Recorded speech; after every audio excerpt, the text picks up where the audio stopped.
I'll be the first to admit, I'm not exactly the most emotional guy. In fact, in a lot of media I consume, I barely get to the point where I feel like I'm going to cry. The closest I came to that point was Final Space, a little show created by Olden Rogers.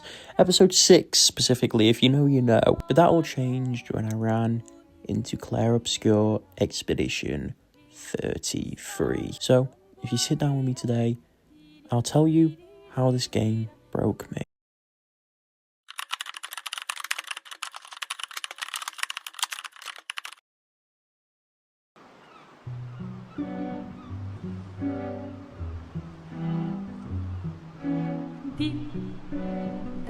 In Expedition 33, we meet our main character, Gustav. Immediately we get a sense of normalcy. Voice acting that is genuinely out of the world of just how normal it sounds. Gustav comes off as a brilliant but very shy individual. A softie, so to speak. Here as well we're introduced to Mael, an adopted little sister. We learn quickly that Gustav's main goal today is to give a rose to his long lost love, Sophie.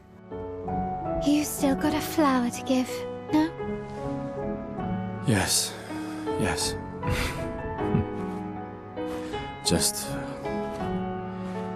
I'm not sure how to start. After 4 years apart, what do I say to her on the day of her gamage? But wait a minute, what's a gamage? Dashing through the rooftops, we have a little duel with Mael, absolutely send her packing before finally meeting Sophie. It's here where that normal talk that I was on about earlier really shows. That's for your, if there's room. There's always room. Get a sense of awkwardness, but also the underlying love between the two individuals. But as the time ticks on, you're still getting this idea of the gamage coming. Strolling through the streets of Lumiere, we get a sense of melancholy, as if something inevitable is coming. We speak to kids, to friends. They all seem that they have accepted something. Richard here even asks Sophie to give an expedition outfit he sewed to his son after some kind of fight broke out. But then he retracts the statement after learning that it's Sophie's gamage as well, instead asking Gustav to do it.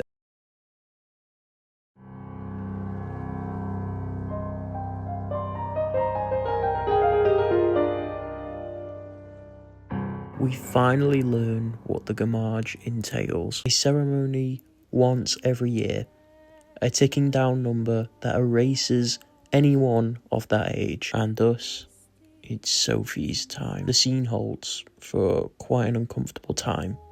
Suspense as we wait to the inevitable end. Black and white crowd the screen, as eventually the paintress stands up.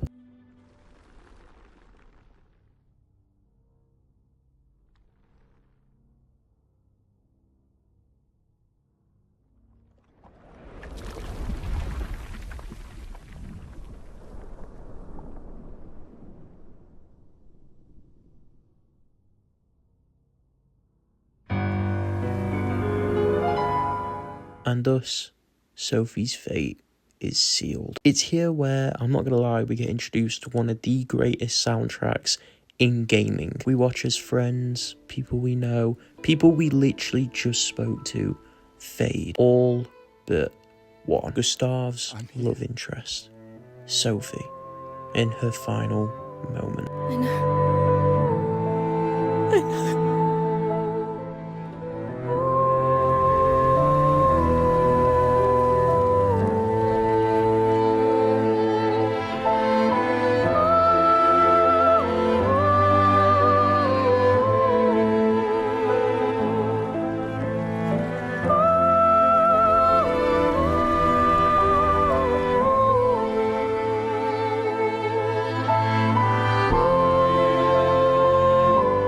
Just like that, she's gone.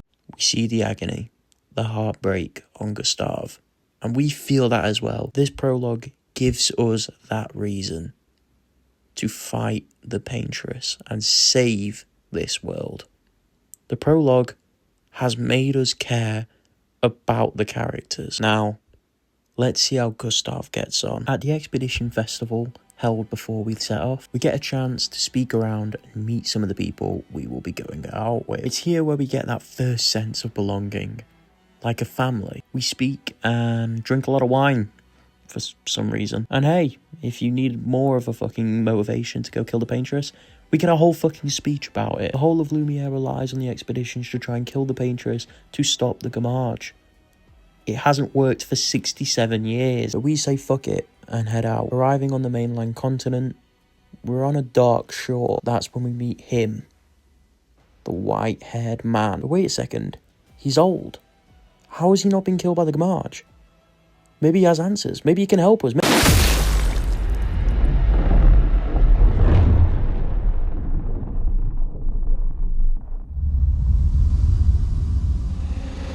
Fall back!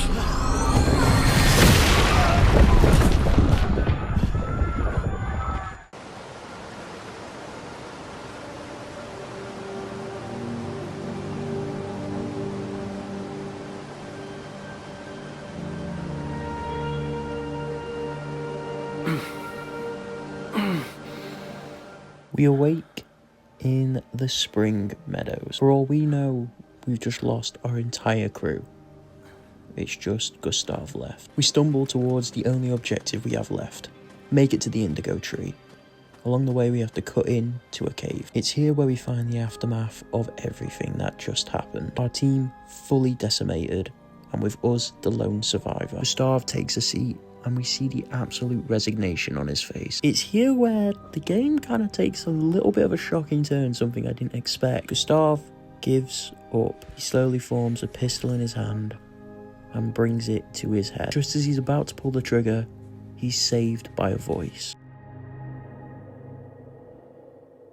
You do that, we both die. It is here where we meet our first squad mate, Lune. We met Lune all the way back at the festival, and in this game, she mainly acts in Act 1 as Gustav's wake-up call, constantly shaking him up after the shell shock of what just happened. From here, Gustav and Lune head towards the indigo tree. Let's skip through some of the story events because I want to get to the real meat of this video. We first learn that at the end of the indigo tree, there's a message left of us that says Maëlle was taken to a cabin. Gustav wants to obviously go straight after her, while Lune wants to stick to protocol and stay. Eventually, Gustav wins out. By the way, I want to bring to attention here again, the normalcy in the voice acting that sounds like an actual argument. It brings life to these characters. That night at camp, we learn that Gustav wants to Fuck the mission! Fuck the mission, Lune! Once again, a true human emotion. Gustav, all he wants to do is now save Maëlle and take her back. He wants to protect Maëlle with everything he has, but Lune quickly snaps him out of this. We eventually make our way to the cabin and rescue Maëlle, who now joins our party. We're slowly growing a new sort of family. It's from there where we also head to the Gestural village, where once again we get a new addition to the family in Ciel. We're making progress again, we're getting closer and closer, everyone's smiling, we're talking, we're growing relationships. It can't go wrong. We even managed to bring the legendary Esquiate with us, and it's him who sends us to the Stone Water Cliffs. I'm traumatized. Making our way through the Stonewater Cliffs, we eventually come across a long cave, which lights up as we walk down it. It's here we meet the Lampmaster, our first challenging boss fight. The key here is it needs to be challenging, because the reward of killing it needs to be satisfying for you. Defeating it leads to this. Ciel and Lune board Esquiate at the bottom of the cliff. In a moment of joy, seeing the Paintress close now, Maëlle asks Gustav to throw one more rock, and then you hear it.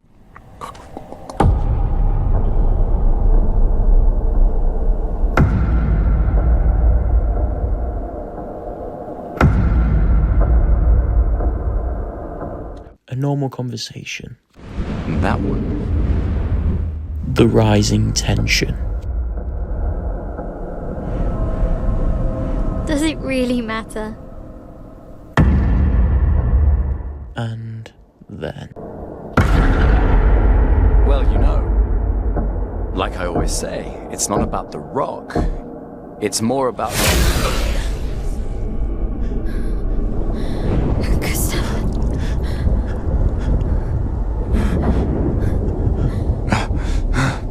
Run!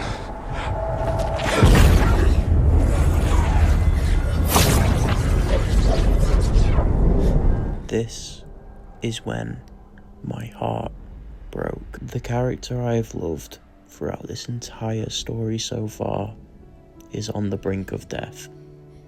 And at this point, I knew he was sealed. Gustav, the brilliant, shy, complete man he is confronted with death itself. But in an act of pure defiance, and to protect Mael, he breaks his promise and confronts him head on. Gustav powers up his metal arm one last time, the move we've gotten used to. The attack is successful, and it's seemingly the end. Gustav's arm falls, the sign of his power leaving him. He takes one last look at Mael. For those who come after. Right? No. You promised!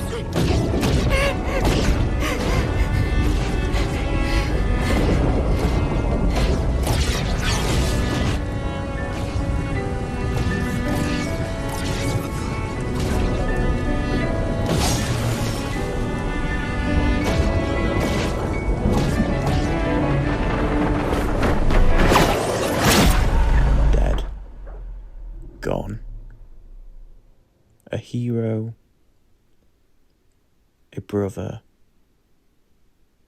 a valued member of society. Gustav is dead.